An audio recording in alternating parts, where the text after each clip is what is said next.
Hello guys, welcome back to my channel. কেমন আছো তোমরা সবাই? আশা করছি ভীষণ ভালো আছো। ভগবানের কাছে প্রার্থনা করি তোমরা সবসময় খুব ভালো থেকো। তো চলে এসে আজকে আরও একটা নতুন ব্লগ নিয়ে। আর আজকের ব্লগটা শুধু খাওয়া দাওয়া, মানে এই হবে, রান্না বান্না আর খাওয়া দাওয়া, ব্যাস। আর এছাড়া সেরকম ব্লগটাতে কিছুই নেই, কিন্তু খুবই ইন্টারেস্টিং হতে যাচ্ছে, খুবই মজাদার হতে চলেছে। তো দেখতে থাকো। সেদিনকে খুব একটা ইন্ট্রো নেওয়া হয়নি বলে, হঠাৎ করে ভিডিওটা স্টার্ট করে দিয়েছিলাম বলে আমি আবার আজকে ইন্ট্রোটা নিলাম। তো দেখো, সেদিনে এই যে আমার বড় জামাইবাবু এসেছিলো, প্রায় 1-2 মাস, প্রায় 1-1.5 মাস হয়ে গেল সেই দাদা আসেইনি, মানে সেই পুজোর সময় এসেছিলো হয়তো। দেন এত কাজের চাপ যে আসতেই পারে না। তো বড়দিদি এখানেই ছিল, বুঝতেই পারছো। তো বহুদিন পর দেখা হলে যেটা হয় আর কি, মা আর মেয়ের মুখে হাসির শেষ নেই, আবার লজ্জাও পাচ্ছে সে কত রকম কত কিছু।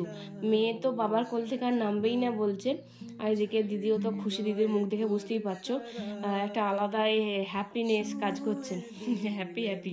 তো যাই হোক, এই আর কি। আর এই যে সানা চিপস খেতে ভালোবাসে বলে চিপস এনেছে, মানে ওর অজুহাত দিয়ে আমাদের সবার জন্য এনেছে আর কি। চিপস এনেছে, তারপরে ডেয়ারি মিল্ক এনেছে, যেটা খেতে আমি ভীষণ ভালোবাসি, আর বড়দি তো ভীষণ ভালোবাসে, সেটা ভেবেই এনেছে আর কি। চালাক আছে সানা নাম দিয়ে। মানে সৌগতদা কি বলতো, একটুখানি মানে লাজুক টাইপের, কথা বলতে একটু লজ্জা লজ্জা পায় এরকম আর কি, 5%। বাট ওই যে সেই জন্য সানার থ্রু দিয়ে আমাদের জন্য সবার জন্য এনেছে, নিজের বইয়ের জন্য এনেছে, কিন্তু ডিরেক্ট দিতে পারছে না, এরকম ব্যাপার। একটু কম কথা বলে এরকম সৌগতদা। তো এইদিকে সানাও মানে বহুদিন পর বাবাকে দেখে ভীষণ লজ্জা পাচ্ছে এরকম আর কি। আর সানাকে একটু আগেই আমি ওকে শাড়ি পরাচ্ছিলাম, মা ওই যে কাঁথা করছিল, সেই কাঁথার ছোট ছোট কাপড়ের টুকরো নিয়ে ওকে বউ সাজাচ্ছিলাম। তো তখনই সৌগতদা এসেছিল। তো যাই হোক, ও এটা এখনো কোমর থেকে খুলেনি, ভুলেই গেছে কোমরে যে ওটা আছে। এদিকে আমি বললাম সৌগতদা চা খাবে, বললো যে দে একটু কর। দেন বড়দি বললো আমিই করছি।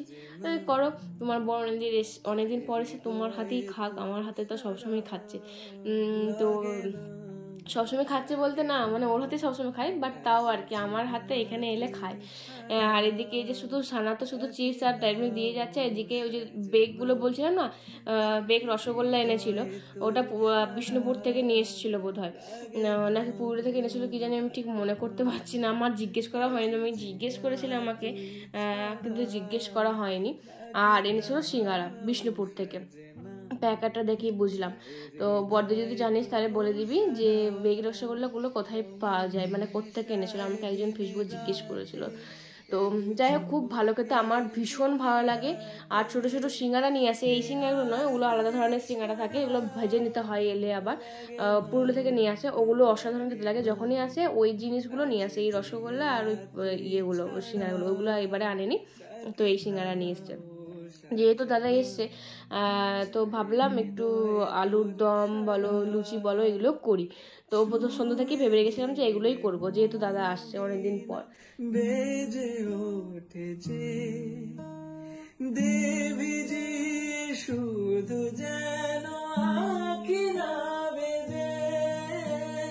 এদিকে দেখো, আমাদের কিন্তু লই করা, মানে বেলা, আমি বেলছি একদিকে, ভিডিও করছি একদিকে, আর বড়দি কিন্তু লুচিগুলো ছেঁকে নিচ্ছে।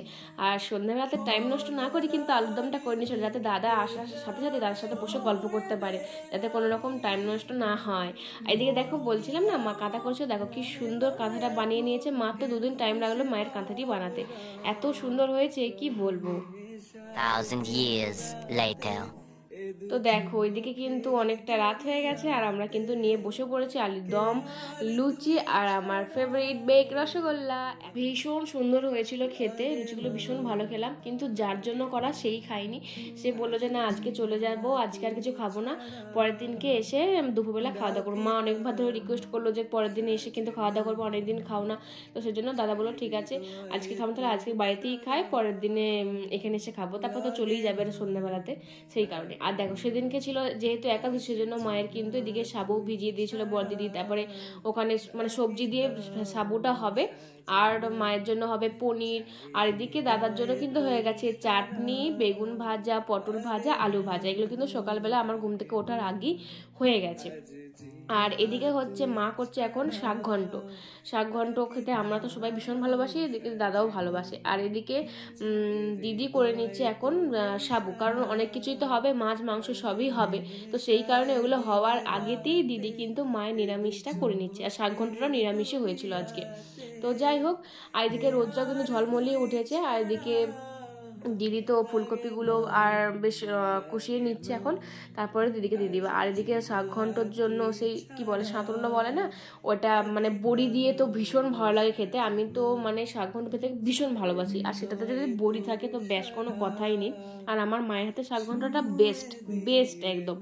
তো সেটার অপেক্ষাতেই আছি, মানে এখন আমি এডিট করছি, আমার দেখেই খেতে ইচ্ছে করছে। তো শাক ঘন্টা মোটামুটি কমপ্লিট হয়ে গেল। আবার এদিকে হচ্ছে এখন বাঁধাকপি, এদিকে বড়দি কিন্তু সাবু রান্নাও হয়ে গেছে, সেগুলো হয়তো আমার পরে দেখানো হয়নি, ভুলে গেছি। মানে কখন যে কি হয়ে যাচ্ছে, আমি একটু এদিক ওদিক হয়ে যাচ্ছি, দেখছি রান্না এদিক ওদিক হয়ে যাচ্ছে, ঠিকঠাক করে দেখাতেও পাচ্ছি না।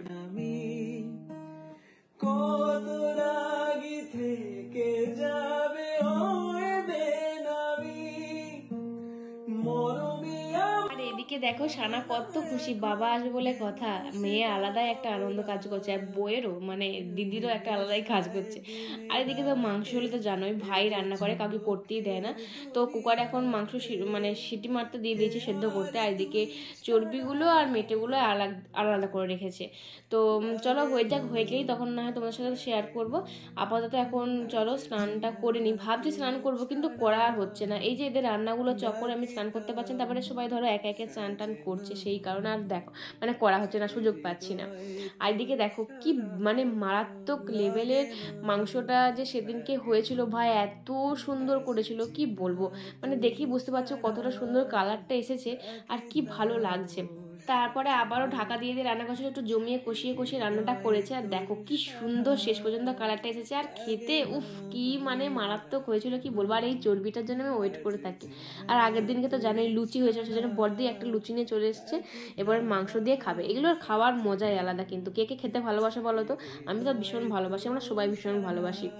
তো যাই হোক, আমাদের কিন্তু রান্না বান্না তো কমপ্লিট। এইদিকে দেখো মাছ ভাজা তো ছাড়ার জন্য রেখে দিয়েছে, এদিকে বড়দি কিছুর জন্য পেঁয়াজ কাটছিল, কে জানে ভুলে গেছি।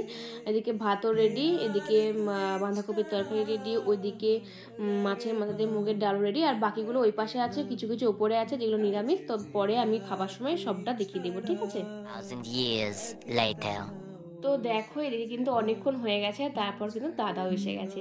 আর দাদা আসার সাথে সাথে আমি কিন্তু মানে মাজা নিয়ে চলে গেছি, কিন্তু দাদা কিছুতেই খাবে না, বলছে না তুই আগের বার আমাকে খাইয়ে দিয়েছিলি, আমি আর আমি কিচ্ছু খেতে পারিনি, আমার পেটটা এমন গড়গড় করছিল, তুই আবারও ধান্দা করছিস না আমাকে খাওয়ানোর জন্য যাতে আমি ভাত খেতে না পারি। আমি বলছি না গো, তুমি যত ইচ্ছা ভাত খাওয়া, আজকে তোমাকে কোনো নিষেধ নেই, তুমি অনেক দিন পর এসছো আজকে, কিন্তু মাজাটা খাও। বলছে না আমি মোটেই খাবো না, তো খেলো না। এটা নিয়ে একটু হাসাহাসি হয়েছিল। তো তারপরে যে সবার সাথে খেলাখেলি করছিল, তারপরে মা কিন্তু সুন্দর করে ভাত বেড়ে দিয়েছে, বাকিগুলো সব আস্তে আস্তে আসছে। তো চলো আজকে কী কী রান্না হয়েছে তোমাদেরকে দেখিয়ে দিচ্ছি। পটল ভাজা, আলু ভাজা, বেগুন ভাজা, শাক ঘন্ট, আর দাদার প্রিয় মাছ পোস্ত। দাদা কিন্তু মাছ খেতে ভীষণ ভালোবাসে। এদিকে কিন্তু চলে গেল 1 গ্লাস জল, আর ওদিকেও এসে গেছে মুগের ডাল, মাংস ঝোল, এদিকে পনিরটা হয়েছিল মায়ের জন্য, সেজন্য দাদাকেও দিয়েছে।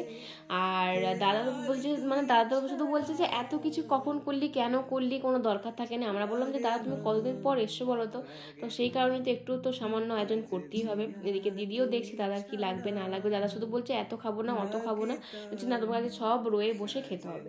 তো যাই হোক, আমরা তো ভীষণ হ্যাপি, আর দাদাও বেশ খুশিতে ছিল, দিদিও খুশি, দিদিকে দেখে বুঝতেই পারছো বরকে পেয়েছে অনেকদিন পরে। তো আজকের ব্লগটা আমাদের কেমন লাগলো অবশ্যই কিন্তু জানিও, ভালো লাগলো অবশ্যই লাইক কমেন্ট শেয়ার করতে একদম ভুলবে না। দেখা হচ্ছে পরের ব্লগে খুব তাড়াতাড়ি, তখন ভালো থাকবে সুস্থ থাকবে, আর পিছনে প্লিজ প্লিজ প্লিজটাকে ফলোতে পাশে দেখো, বাই।